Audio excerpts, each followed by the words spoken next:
भगवान शंकर सनत कुमार जी से बोले, अब मैं तुम्हें श्रावण शुक्ल तृतीया को किया जाने वाला स्वर्ण गौरी व्रत की महिमा सुनाता हूँ।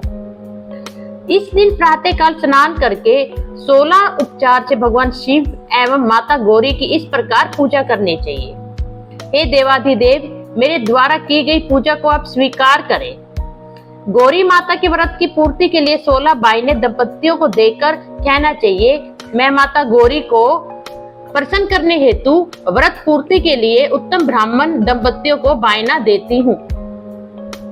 चावल के आटे से निर्मित 16 पकवान बांस की 16 टोकरियों में रखकर उन पर वस्त्र रखकर सपत्नीक 16 ब्राह्मणों को बुलाकर निवेदन करें, मैं व्रत की संपूर्णता और फल प्राप्ति के लिए बायना देती हूँ। अलंकार आदि से संपन्न पतिव्रत धर्म युक्त शोभन सुवासिनी इसे आप स्वीकार करें। इस प्रकार 16, 8, 4 या 1 वर्ष व्रत करके उद्यापन करना चाहिए। यह तृतीय व्रत पूजा की समाप्ति पर कथा श्रवण कर व्यास जी का पूजन करना चाहिए। सनत कुमार जी भगवान शंकर से बोले, हे प्रभु, इस व्रत को सबसे पहले किसने किया था और इस व्रत की उद्यापन विधि क्या है? कृपा कर मुझे सुनाइए। भगवान महादेव ने कहा, हे ब्रह्मा पुत्र संत कुमार, मैं तुम्हारी जिज्ञासा अवश्य पूरी करूंगा। प्राचीन काल में सरस्वती नदी के तट पर सुवीला महानगरी थी। उसके राजा का नाम चंद्रप्रभा था। उसके महादेवी और विशाला नाम की 2 रूप और लावण्य युक्त पत्नियां थी। राजा चंद्रप्रभा महादेवी रानी को अधिक प्यार करता था। राजा उस पर अपनी जान छिड़कता था। एक दिन राजा शिकार खेलने के लिए वन में गया। वहां उसने सिंह, वारा, अरना, भैंसे, हाथी आदि का शिकार किया।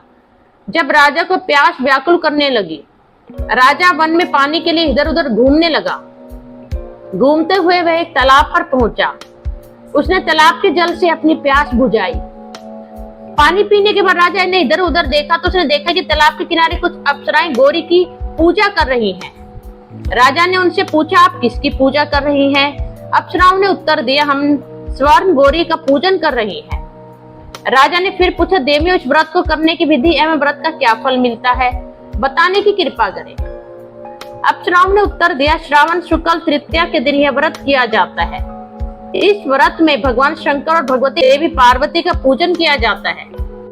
इस व्रत में 16 धागों का डोरा पुरुष अपने दाएं हाथ में तथा स्त्रियां अपने बाएं हाथ में बांधती हैं। यही इस व्रत को करने की विधि है। इस व्रत को करने से भगवान शंकर की कृपा से सब मनोकामनाएं पूरी होती हैं। यही इस व्रत का फल है। यह सुनकर राजा चंद्रप्रभा ने भी श्रावण मास के शुक्ल पक्ष की तृतीया को अपनी दाईं भुजा में 16 धागों वाला डोरा बांधकर व्रत किया।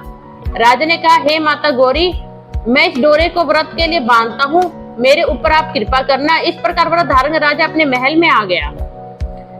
रानी महादेवी ने राजा के दाएं हाथ में बंधे डोरे को देखा तो पूछा, यह क्या है? इस पर राजा ने व्रत के बारे में बता दिया। इस पर रानी क्रोध में भर गई और राजा के हाथ से बंधे डोरे को तोड़कर एक सूखे पेड़ पर फेंक दिया। राजा ने रानी से कहा, ऐसा कर तुमने अच्छा नहीं किया है, यह तुमने माता गौरी का अपमान किया है। इधर राजा की दूसरी रानी ने देखा कि सूखा पेड़ डोरे के प्रभाव से हरा भरा हो गया है। छोटी रानी ने उस डोरे को अपनी बाई भुजा में बांध लिया। ऐसा करने से छोटी रानी डोरे के प्रभाव से राजा को सर्वाधिक प्रिय हो गई। इधर बड़ी रानी व्रत का अपमान करने से राजा द्वारा त्याग देने के कारण दुखी होकर वन में चली गई। वन में वह महादेवी का ध्यान कर पवित्र मुनियों के आश्रम में ठहरी, परंतु मुनियों ने उसे देखकर कहा, अरे पिशाचनी, यहाँ से चली जा। राजा और मुनियों द्वारा तिरस्कृत रानी महादेवी घोर जंगल में घूमती हुई थक कर एक जगह पर बैठ गई। वह गौरी का स्मरण कर पश्चाताप के आंसू बहाने लगी। रानी को दुखी देखकर देवी को उस पर दया आ गई और उसने दर्शन दिए। रानी ने देवी को दंडवत प्रणाम किया और उनकी स्तुति करने लगी, हे देवी, आपकी जय हो, हे देवी, आपको बारंबार नमस्कार हो। इस प्रकार भक्ति के द्वारा देवी से वर प्राप्त करके बड़ी रानी ने गौरी अर्चन करके व्रत किया। व्रत के प्रभाव से राजा बड़ी रानी महादेवी को वनों से महलों में ले आया।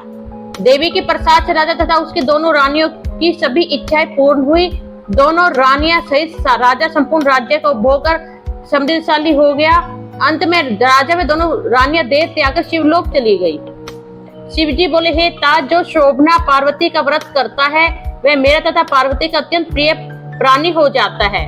इस लोक में सुख सुविधा भोग कर और अपने शत्रुओं पर विजय प्राप्त करके अंत में मेरे लोक को चला आता है।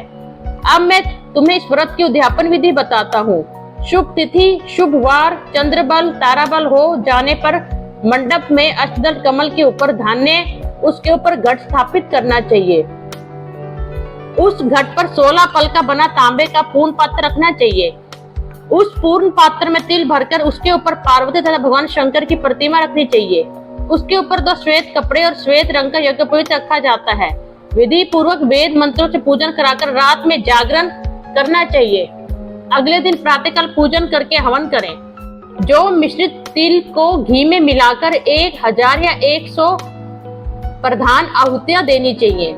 इसके बाद वस्त्र, अलंकार, धेनु आदि से आचार्य की पूजा करनी चाहिए। 16 बाइनें निकालकर ब्राह्मणों को देनी चाहिए और उन्हें भोजन कराना चाहिए तथा भोजन उपरांत दक्षिणा भी देनी चाहिए। इसके बाद अपने मित्रों संबंधियों को भोजन कराना चाहिए तथा स्वयं भी भोजन करना चाहिए। हर हर महादेव। ओम नमः शिवाय।